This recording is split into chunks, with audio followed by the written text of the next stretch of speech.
धर्मनगरी कुरुक्षेत्र के उमरी गांव में किशोरी से वेश्यावृत्ति करवाने के मामले पर संज्ञान लेते हुए राज्य महिला आयोग की सदस्य बोली कछुआ भी कुरुक्षेत्र पुलिस की जांच से तेज चलता है। पुलिस को लगाई कड़ी फटकार, कहा इतना बड़ा स्कैंडल माथा पीटने को जी करता है। सदस्य नम्रता गौड़ बोली 100 से ज़्यादा लोगों ने किया है नाबालिग युवती से दुष्कर्म। पुलिस के ढुलमुल रवैये पर उठाए सवाल और जांच में लापरवाही बरतने वाले अधिकारियों के खिलाफ कड़ी कार्रवाई के दिए संकेत।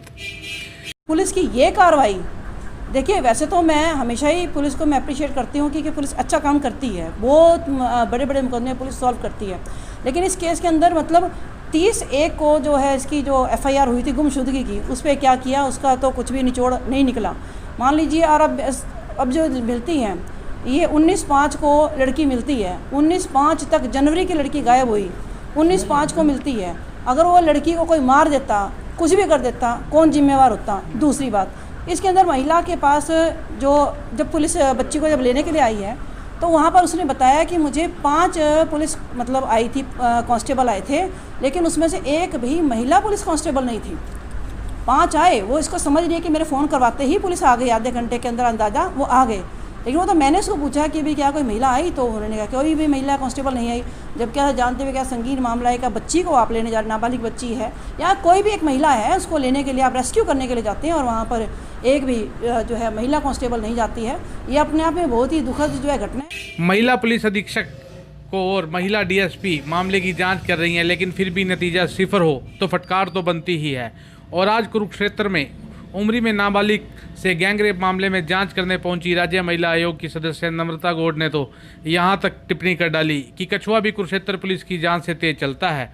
उन्होंने कहा कि 100 से अधिक बार लड़की से दुष्कर्म हुआ। नम्रता कहती है कि जांच में इतनी खामियां हैं कि माथा पीटने को जी करता है। उन्होंने कहा कि घटना में जो गाड़ी इस्तेमाल की गई उसकी रिकवरी नहीं की गई।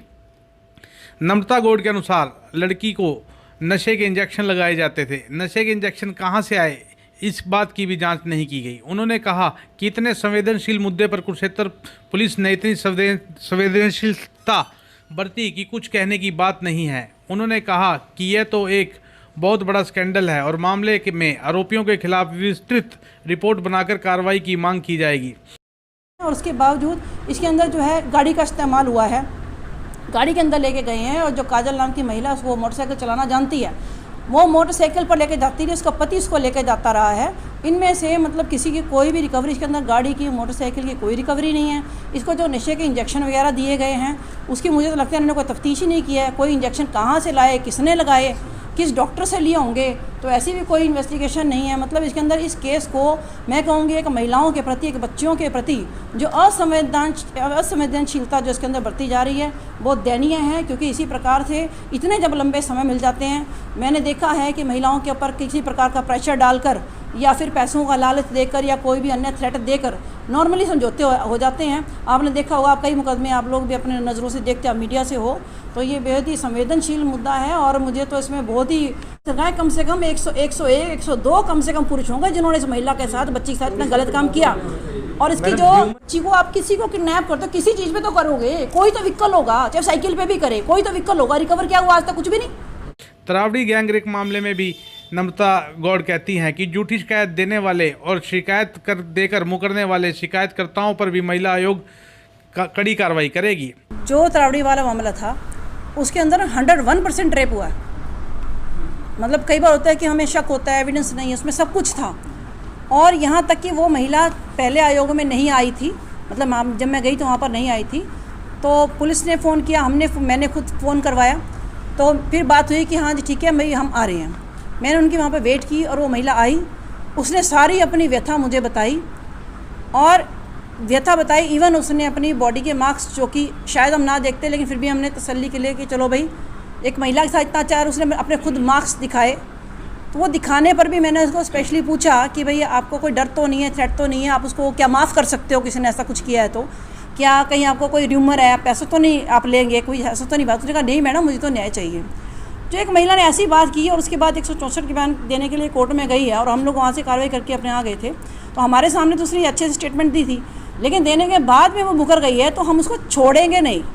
अगर एक महिला इस तरह के, देखिए बेशक उसका सच हुआ है, या तो वो हमें दबाव बताती तो दबाव वहाँ पर हमने पुलिस के पास पहले 164 के बयान होने नहीं दिए थे। हमने कहा पहले एक बार हमारे पास आ जाए, मुझे तसल्ली हो जाए कि ये बात है, कहीं कोई दबाव तो नहीं है। अगर दबाव होगा तो उस हिसाब से हम कार्रवाई कराएंगे। तो जो कोई महिला, आज आपके माध्यम से मैं बिल्कुल क्लियर कह देना चाहती हूँ कि जो कोई महिला अगर झूठा आरोप लगाती है वो तो जाएगी अंदर। अगर आरोप सच्चा भी है और उसके बाद में मुकरती है तो उसके खिलाफ भी कार्रवाई होगी और हम इस महिला के खिलाफ कार्रवाई करवाएंगे। बता दें कि उमरी गांव का मामला गत 20 जनवरी 2020 को है। उमरी कस्बे से नाबालिग युवती जो लापता हो गई थी, जिसकी 30 जनवरी को रपट गुमशुदगी दर्ज की गई, लेकिन 19 मई 2020 को ये लड़की बरामद हुई। मालूम हुआ कि उस लड़की को अगवा कर नशे का इंजेक्शन लगाकर जबरन वेश्यावृत्ति के धंधे में धकेल दिया। कोई लेटर लिखेंगे? बिल्कुल लिखेंगे, हम इसकी विस्तृत रिपोर्ट बनाएंगे और ये रिपोर्ट को हम भेजेंगे। कछुआ भी शायद तेज चलता होगा ये केस में। तो किस अधिकारी के अगेंस्ट आप लिखेंगे इसमें? देखिए, मैंने अभी स्टेटमेंट ली है और मैंने सारे इनसे डॉक्यूमेंट भी लिए हैं। अगर ज़रूरत पड़ी तो जितने भी इनकी फाइल है वो हम आयोग के अंदर भी मंगाएंगे, क्योंकि ये जो मेरे को आज विषय समझ में आया, ये एकदम से होने वाला नहीं है।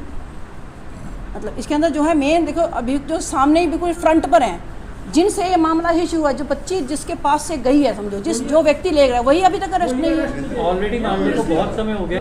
देखिए जी, हम न्याय दिलाने के लिए ही बैठे हैं, जितना जल्दी हो पाएगा उतना जल्दी दिलाएंगे। लेकिन मैं ये भी नहीं कहती कि हाँ कोई निर्दोष होगा उसको भी हम सजा के लिए बोलेंगे, बिल्कुल नहीं। लड़की ने जिनके नाम लिए हैं, इसके तो लड़की ने नाम लिए हैं, जिनके नाम नहीं लिए हैं उनका क्या गया था और सैकड़ों लोगों ने उससे बलात्कार किया। बताया जाता है कि किसी तरह से भागकर लड़की अपने घर पहुंची और व्यथा सुनाई। तब पुलिस ने मामला दर्ज किया, लेकिन पुलिस के ढुलमुल रवैये के कारण अभी तक लोगों को काबू नहीं किया गया। बता दें कि अगर पुलिस किसी अपराधी को पकड़ ले तो फ़ौरन प्रेस नोट जारी करके अपनी पीठ थपथपाती है, लेकिन जहां पर पुलिस की नालायकी होती है उस मामले में पुलिस पत्रकारों को भनक तक नहीं लगने देती। मामला चाहे महिला आयोग में पहुंच गया है, अब देखना ये होगा कि महिला आयोग पीड़िता को कितना समय में इंसाफ दिलवाती है। कुरुक्षेत्र से जतिन भारद्वाज की रिपोर्ट।